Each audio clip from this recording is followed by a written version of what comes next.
Did you give out the sheets? A printing, okay.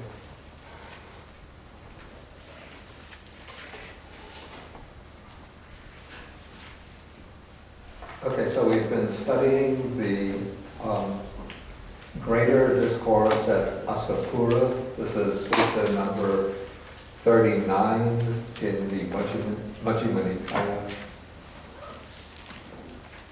And in this sutta, the Buddha is explaining the step-by-step graduated training for the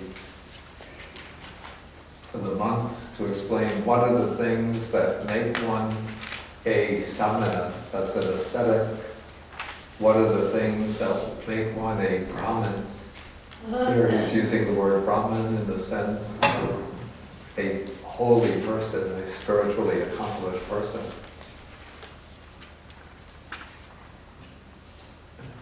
Please don't forget to give Liao e-pen.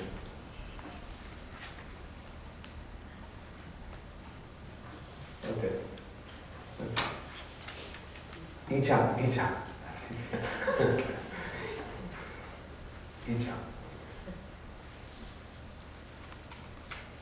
Okay, so just to review what we've covered so far, the Buddha explains this, a kind of step-by-step process, beginning with the sense of shame or moral, what I call the inward sense of self-dignity or self-respect and fear of wrongdoing. Then he proceeds on to purified conduct of body, speech, and thought or mind, and then purified livelihood in paragraph 7. So those are the four aspects of training in sila, in virtuous conduct. Then, beginning in paragraph 8, the Buddha lays down the training which is intended to internalize the process of self-cultivation, to prepare the mind for the development of samadhi, or deep concentration. And so here we have the training in restraint of the senses in order to prevent the mental hindrances from arising, especially the hindrances of craving and aversion. One guards the doors of the sense faculties so that one doesn't mentally grasp upon attractive and repulsive sense objects. Then, having restrained the senses, one practices moderation in eating. That is, eating enough to keep the body in good health, but not overeating and not eating to enjoy a variety of delicious tastes. Okay, then one undertakes the training in meditation by the practice of what is called wakefulness, practicing sitting and walking meditation throughout the day. Then in the first watch of the night, one continues the practice. In the middle watch of the night, the middle part of the night, one sleeps mindfully. One wakes up early and practices walking back and forth and sitting meditation in the last watch of the night, and then one continues through the rest of the day. So this is the practice of wakefulness. And when one is engaged in other activities, then one practices mindfulness and full awareness, or better, mindfulness and clear comprehension. That is, being mindful in all the various activities and being fully aware, or having a clear understanding of what one is doing when walking, returning, looking up, looking to the side, when bending and stretching the limbs, and so on, and in all the different positions, walking, standing, sitting, falling asleep, waking up, talking, and keeping silent. Richard, did you have to add that? Yeah, what is sleeping mindfully? Okay. Well, basically it means that one goes to sleep mindfully, and it's said that if one is very diligent and very accomplished in the practice of mindfulness, then one could even maintain the mindfulness during the sleep. Doesn't that mean one really isn't asleep? No. What does it mean? I think in ordinary terms, let us say that one falls asleep mindfully, so that when one lies down, one is aware of lying down, and as one drifts off to sleep, one is mindful as drifting off to sleep. But in my own experience, if one is going to fall asleep, one has to, in a sense, loosen up the mindfulness, not hold it too tightly. Because if one tries to press the mindfulness as one is sort of drifting off to sleep, it'll keep one from falling asleep.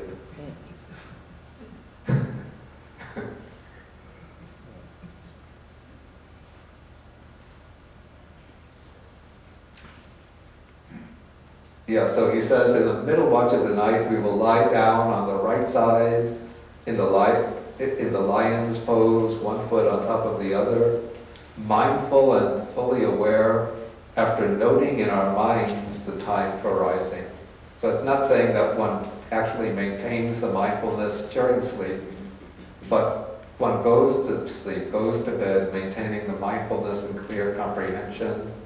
And then one makes the mental note as one lies down that one is going to wake up at such and such a time, when one gets a sufficient amount of rest, so that one doesn't just continue to lie in bed after the time for waking up goes by.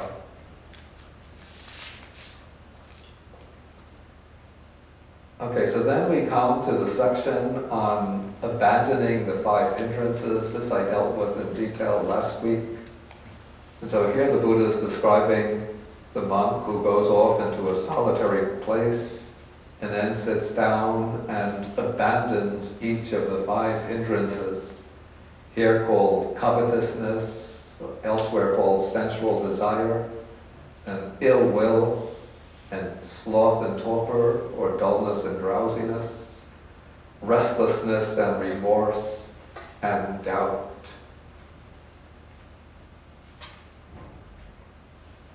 Okay, so then the Buddha ends this passage by saying that he has the simile of 5 types of constrictions or constraints: being in debt, being ill, being in prison, being a slave, and being walking across a desert.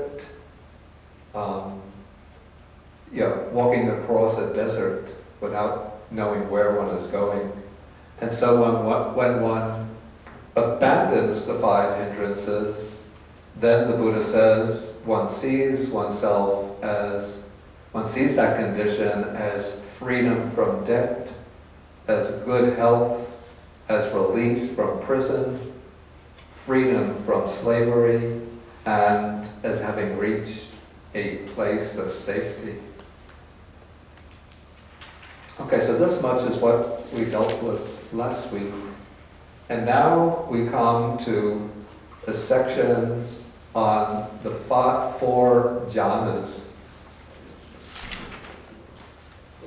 These are meditative states of deep concentration, or samadhi, which are reached when the 5 hindrances are abandoned and the meditator wants to go into deeper samadhi. And so we have 2 terms here. One term is samadhi, and the other term is jhana.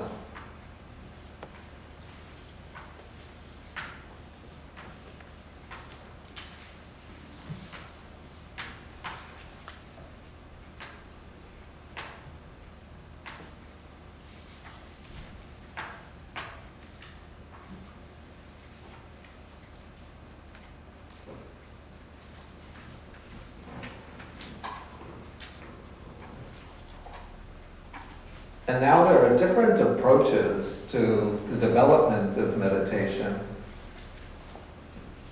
At the point when the 5 hindrances are abandoned, one approach, which has become very widespread today in today's world, is the approach of what is called sometimes dry or simple insight meditation.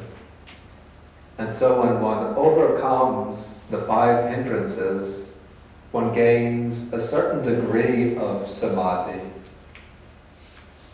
The mind, as the 5 hindrances are abandoned, the mind becomes collected. This is the meaning of samadhi. The mind, which is literally, it means put together.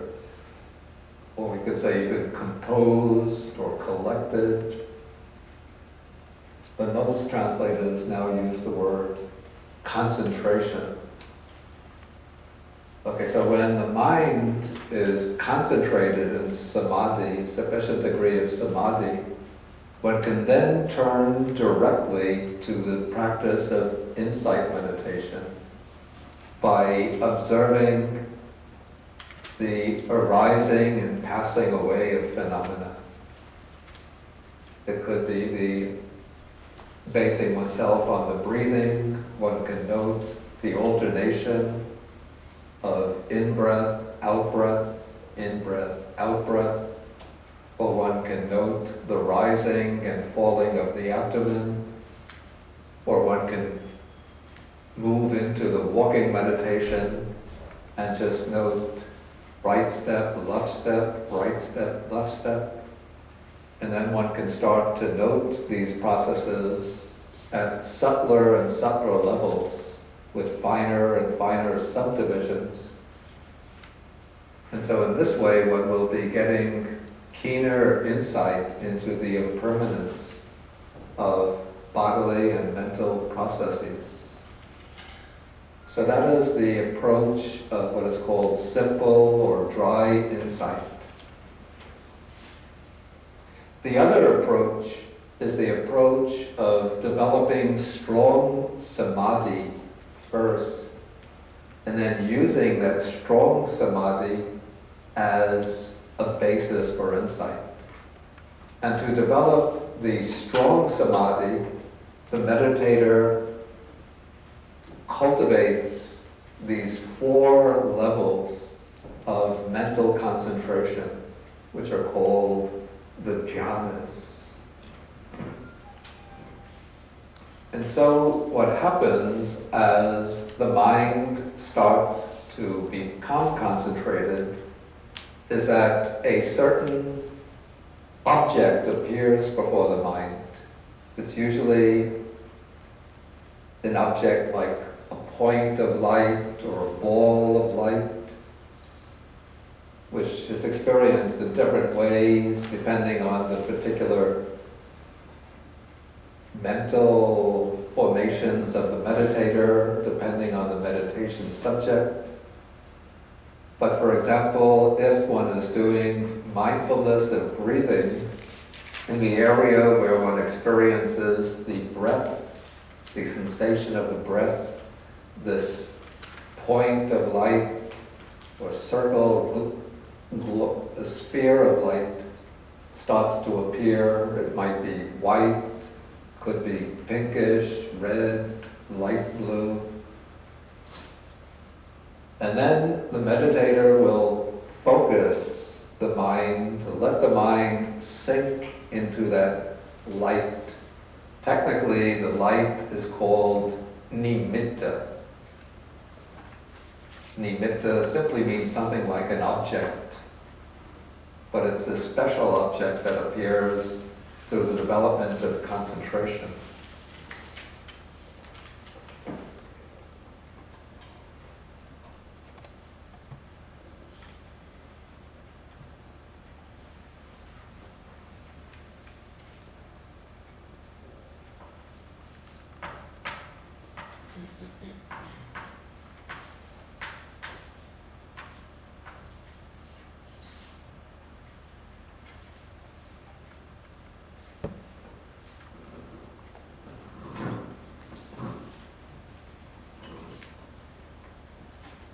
Okay, so the meditator focuses on this nimitta, this ball of light, point of light.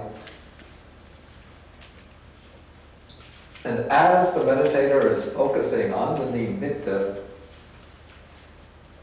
certain mental factors start to become more prominent in the mind. First, there are two factors which work closely together. It's hard to find really satisfactory translations for them in English. In Pali, we call them vitakka and vichara.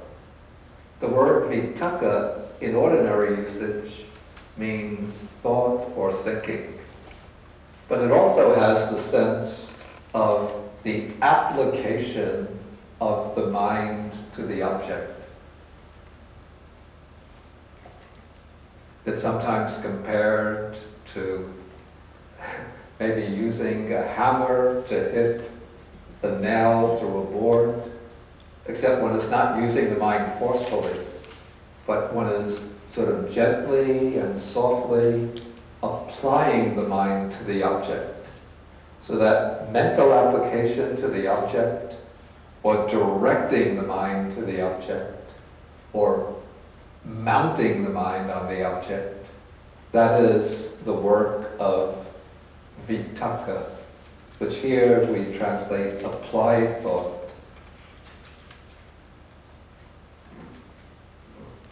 Along with vitakka, there is another factor involved, which in Pali is called vichara.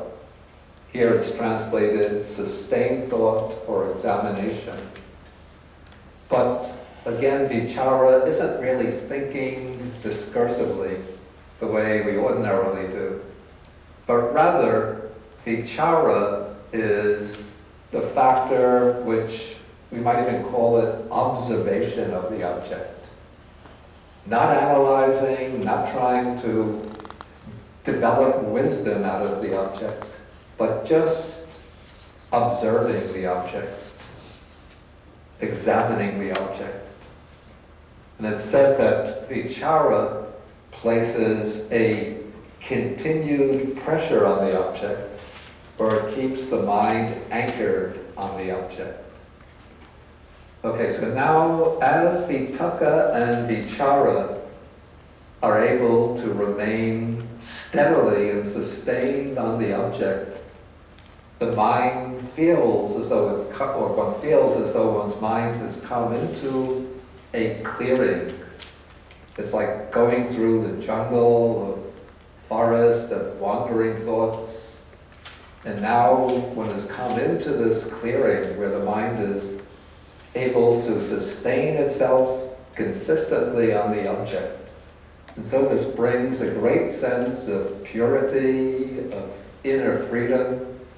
And with this there arises a kind of joy, a joy that becomes more and more intense to the level where it can be translated as rapture. This state of joy or rapture in Pali, it's piti, which originally has the sense of refreshment. It's a kind of refreshing of the mind. As though, in India the weather is often hot, and so it's like a hot person diving into a cool pool of water in the middle of the day. The body feels so cool, so refreshed, so relieved of all of the heat and weariness and sweat from walking in the hot sun. And this joy, it's not like our ordinary joy if we get the Christmas present we want or a delicious meal on Thanksgiving, but it's more like, even like a physical sensation, a kind of blissful sensation, both mental and physical sensation that runs through the whole mind and body. And then accompanying this joy or rapture is a state of mental pleasure. This is not the coarse pleasure like sensual pleasure, but it's a pleasant, easeful, comfortable feeling. And this is what is called in Pali sukha. So we have these 4 factors in this state of the jhana. But these 4 factors which are building up and leading to the jhana. That is, we have the workers, you can say the 2 workers are applied thought and sustained thought. They are the ones that have the responsibility of focusing the mind on the object and sustaining the mind on the object. And then the 2 rewarding factors, the factors that experience the reward, are rapture, piti, and this pleasure or happiness, sukha, blissful happiness. And then going along with them is the 5th factor, which is called one-pointedness of mind. And the Pali word is ekagata. Eka means one, aga means a point. And so ekagata is unification of mind on the object. Like all of the scattered, dispersed streams of thought are now collected and brought to bear on the object. And so the mind remains fixed, unified, one-pointedly on the object. And as these 5 factors gather strength, a certain point is reached where the mind goes from the level of ordinary mind into the level of the first jhana, a completely different state of mind in which sensory experience falls away and the mind remains steady on the object. Even though when one first achieves the jhana, it might just be for a few seconds, but the mind has reached a new level. It's not a level of insight, wisdom, or enlightenment, but it's a level of concentration. And so, according to the way of explaining the first jhana, this is according to the analysis of the Abhidhamma, it has these 5 jhana factors. Vitaka, vichara, piti, sukha, chitta, ekagata. That is applied thought, sustained thought, rapture, pleasure, and one-pointedness of mind. Okay, we find this described here in the sutta, here on page 367, paragraph 15.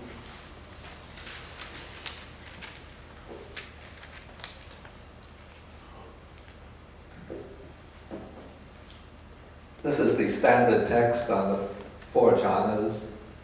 Having abandoned these 5 hindrances, imperfections or defilements of the mind that weaken wisdom, quite secluded from sensual pleasures, secluded from unwholesome states of mind, that is, now the mind is left behind the 5 hindrances, and all other unwholesome mental qualities, he enters and abides in the first jhana, which is accompanied by applied and sustained thought with rapture and pleasure born of seclusion. Then to describe this state further, the text says, he makes the rapture and pleasure born of seclusion drench, steep, fill, and pervade this body, so that there is no part of his whole body unpervaded by the rapture and pleasure, born of seclusion. Okay, then to illustrate this, the text uses a simile. Maybe it's not so familiar to us nowadays because we have these spray cans in which all the work is done for us, spray cans of shaving cream. Just as a skilled bathman or his apprentice heaps bath powder in a metal basin and then sprinkles it gradually with water and kneads it until the moisture wets his ball of bath powder, soaks it and pervades it inside and out, yet the ball itself does not ooze. So we can even think of a ball of the shaving cream, if you squeeze it out from this spray can, you get a ball of the shaving cream, and it's wet, but you can't separate the water from that soapy substance. But wherever there is the soapy substance, the water pervades it, and wherever there's liquid wetness, it's pervaded by that soapy substance. So the two are just perfectly mingled.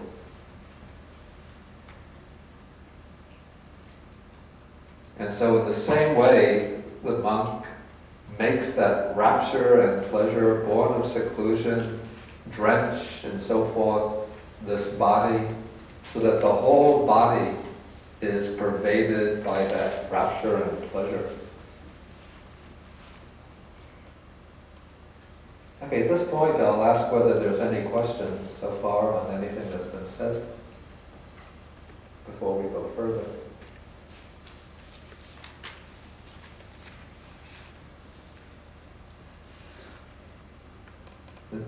Should we move on?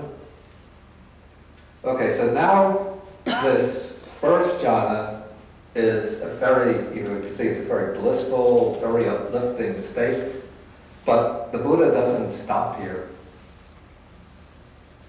In this sutta, he wants to show the whole sequence of the states of samadhi. And so he's going to move now through the three higher jhanas. Okay, so now to move on, before moving on to the second jhana, what the meditator has to do is first to master the first jhana. One doesn't just gain the first jhana temporarily and then think, now I can move on to the second jhana. But rather what one has to do is to master it. To master it means that one has to be able to enter it again and again until one gets familiar with it.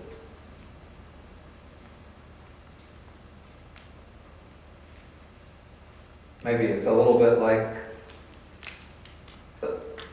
a child or a student who learns who's learning arithmetic, and once he learns to multiply, he learns the multiplication tables. 9 by 6 equals 54.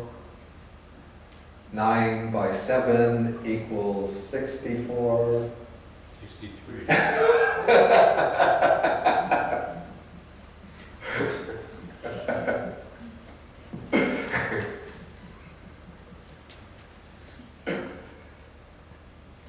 I was just testing to see if anybody would correct. I was good. Right? No, he's sleeping in this morning. He had a busy time this past week.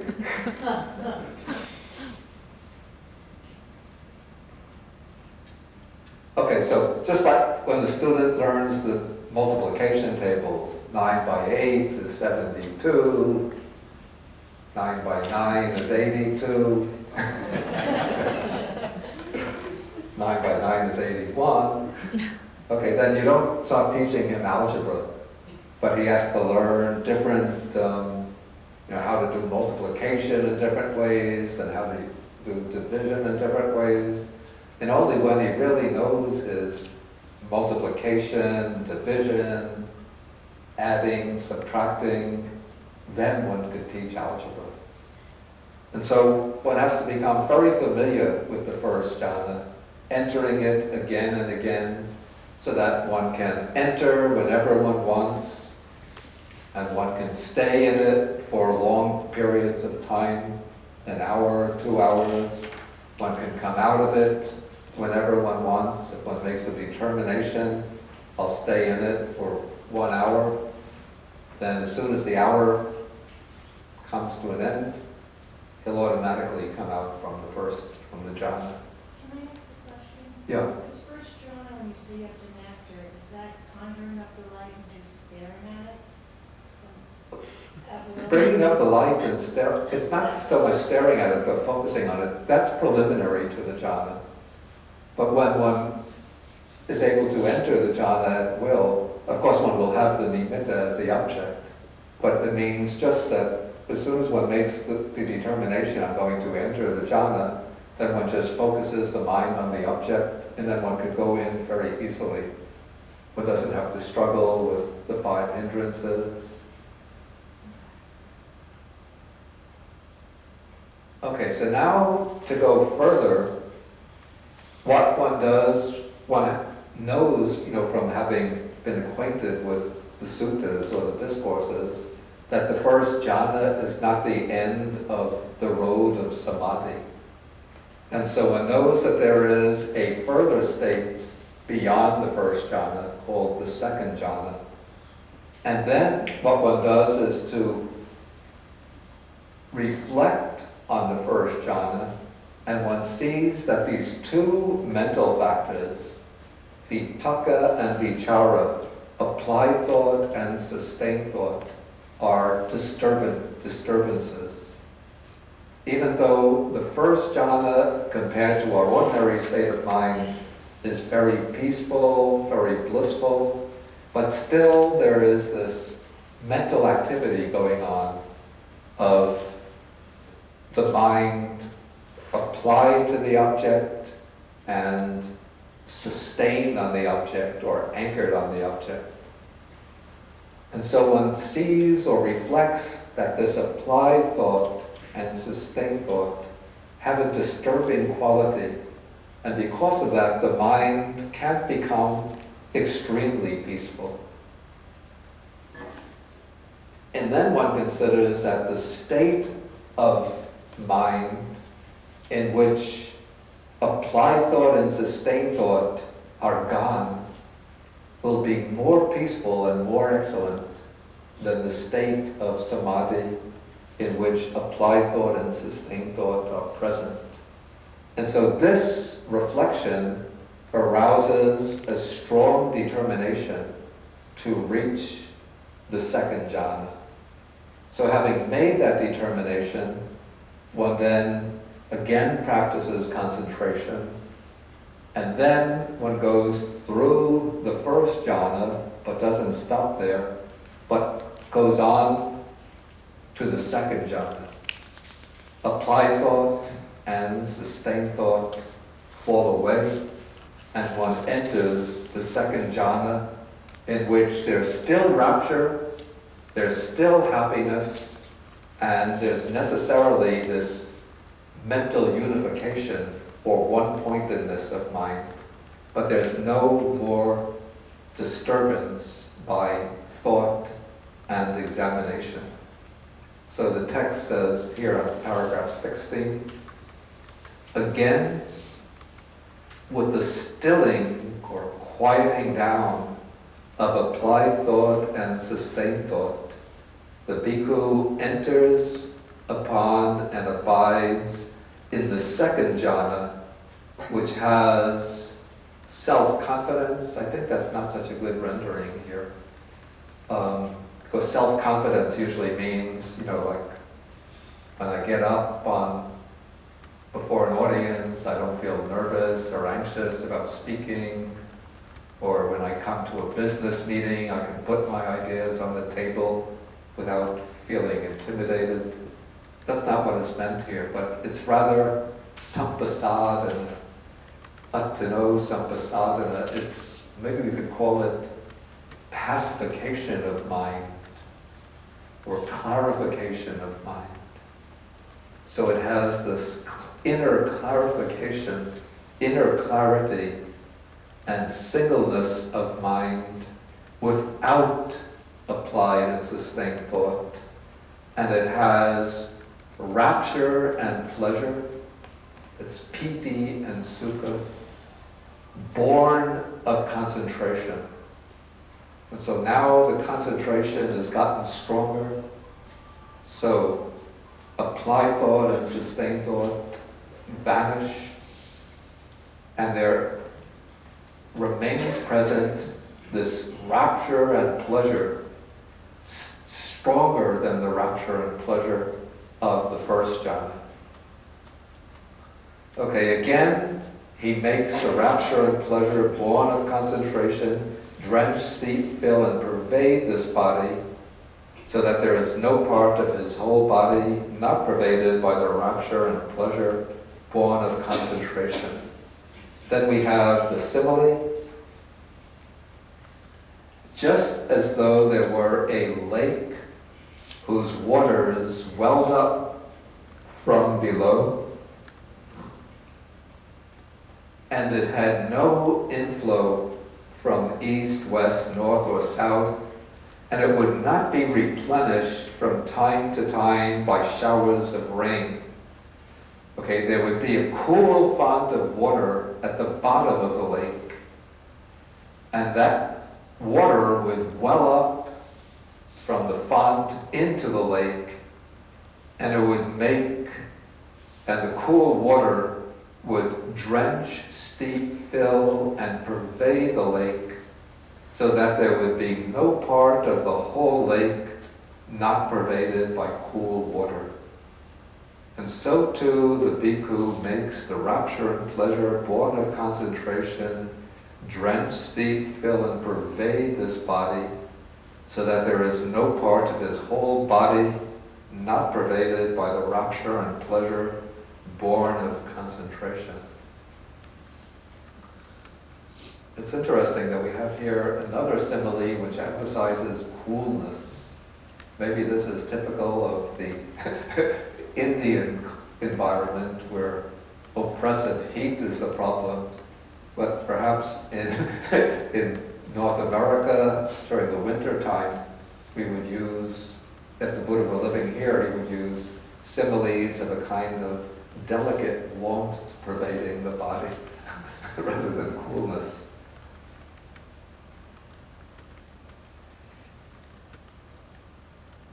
Okay, so this is the second jhana. Okay, now, before moving on to the third jhana, again, the meditator has to master the second jhana. It's not enough just to be able to enter it almost by chance, through intense effort, to enter it just for a few minutes, but he has to be able to enter it, to acquire the skill of entering it at will, to remain in it as long as he wants, and to emerge, to come out precisely at the time determined.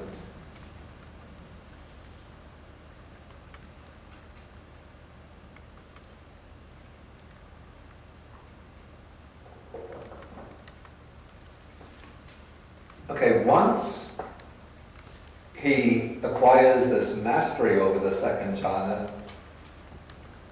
he doesn't come to a stop, but he now recognizes that there are these two factors, rapture and pleasure, which are closely associated in the second jhana.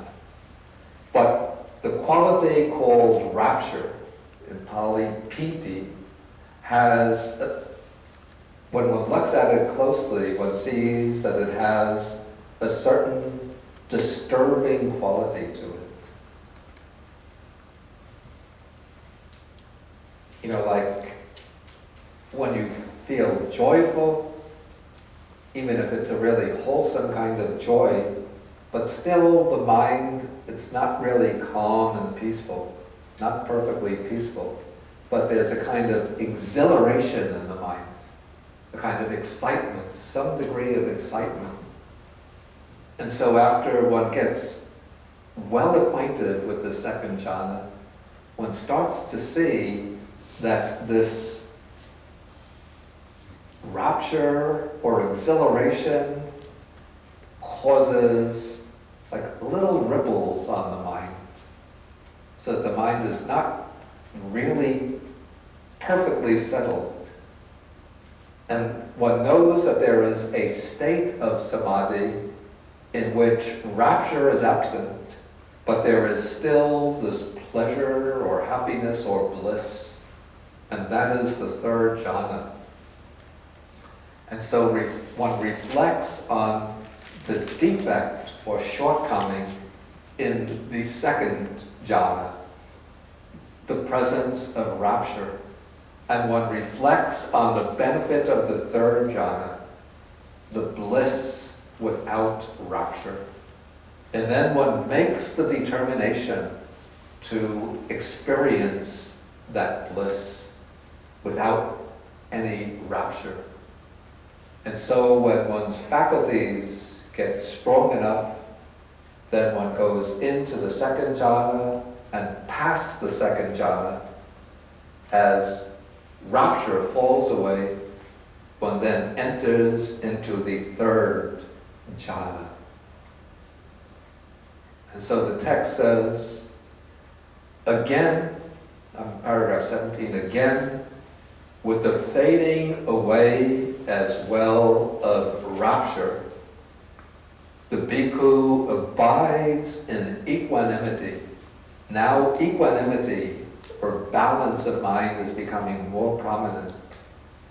And mindful and fully aware, still feeling pleasure with the body, he enters and dwells in the third jhana, on account of which the noble ones announce, he has a pleasant abiding, who has equanimity and is mindful. Okay, so the way we find this third jhana described in the suttas, if you look at the table, in the right-hand column, what is absent, what has fallen away, is rapture. And applied thought and sustained thought are also absent. And what is present is equanimity or mental balance, mindfulness, clear comprehension, and then this pleasure, which is said to be experienced by the body. Okay, then, elaborating, the text says, he makes this pleasure divested of rapture, drench, steep, fill, and pervade this body, so that there is no part of his whole body not pervaded by the pleasure divested of rapture. Then we have the simile.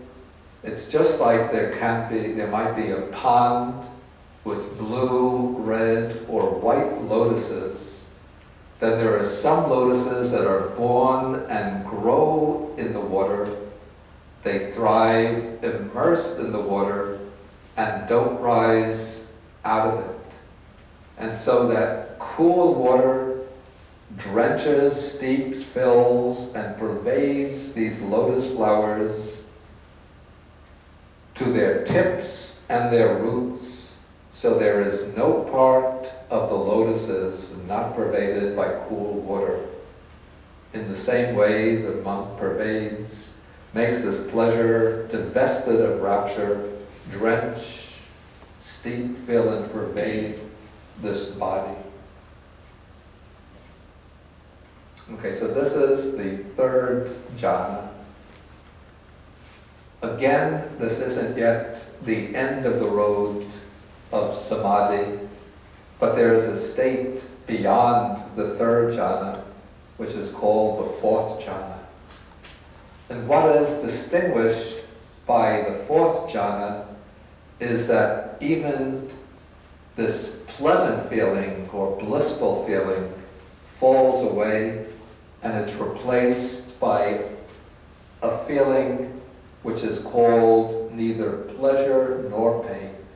That is, it's a completely tranquil feeling. It's considered the most sublime kind of feeling. And so the meditator first masters the third jhana. Then after becoming thoroughly acquainted with the third jhana, he reflects that this pleasant feeling, this blissful feeling, is a little bit dangerous because it's a potential object of attachment. Because the mind sort of becomes attached to bliss. And if one becomes attached to it, then one could fall down into lower states. And one reflects that the state of feeling, which is called neither pleasure nor pain, is more peaceful and more excellent even than this pleasant, blissful feeling. Then one knows that there is a fourth jhana in which pleasure falls away, replaced by neither pleasant nor painful feeling. And so then one makes the determination to reach the fourth jhana, and then at a certain point, now I'm reading from the text, with the abandoning of pleasure and pain, and with the previous disappearance of joy and grief, a bhikkhu enters and abides in the fourth jhana, which has neither pain nor pleasure, and has purity of mindfulness due to equanimity. He sits pervading this body with a pure, bright mind, so that there is no part of his whole body unpervaded by the pure, bright mind. Then the simile, just as though a man were sitting covered from the head down with a white cloth, so that there would be no part of his whole body not pervaded by the white cloth, so too the monk sits pervading this body with a pure, bright mind, so that there is no part of his whole body not pervaded by the pure, bright mind. Okay, so here we have the fourth jhana, in which the feeling is neither pleasant nor painful feeling, and there is now what is called purity of mindfulness. That is, now the mindfulness has become thoroughly purified, very bright and pure, and there is a perfection of equanimity, perfect mental balance.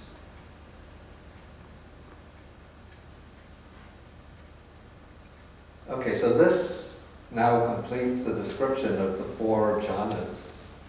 And at this point, I'll ask whether there's any questions on the four jhanas. Okay, first Tracy. Yes, I'm interested in rapture fall. This is purely speculative, of course. You're interested in? How rapture falls away and Yeah. mindfulness appears. Yeah.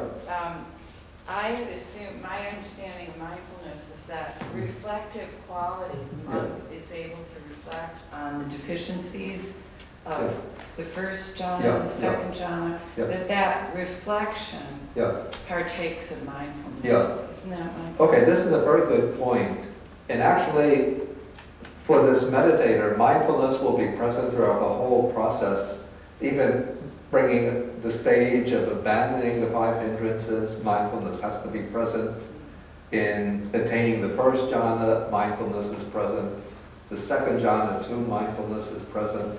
In examining the faults of the lower jhanas, the benefits in the higher jhanas, mindfulness is present. Okay, so mindfulness is present throughout the whole process, but it's mentioned only in connection with the third and fourth jhana, because there, it seems, the function of mindfulness becomes more conspicuous or more prominent. So it's not a question of absent before the third jhana, present only with the third jhana, but it's a question of prominence. So its function becomes more prominent in the third jhana. This might be too simple to ask you. So Oh, I like simple. Too simple. It might be too simple of a question to ask you, so No, I'm no. gonna have to ask the squirrel us. Yeah. But the fourth would be nirvana? That's what No, the fourth is not yet nirvana. Okay. Yeah, these are just states of mental concentration. They don't even imply the achievement of the higher wisdom or liberation or nirvana.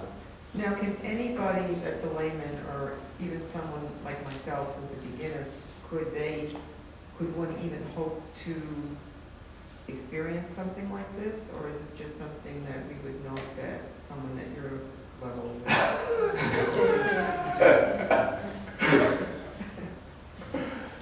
You could certainly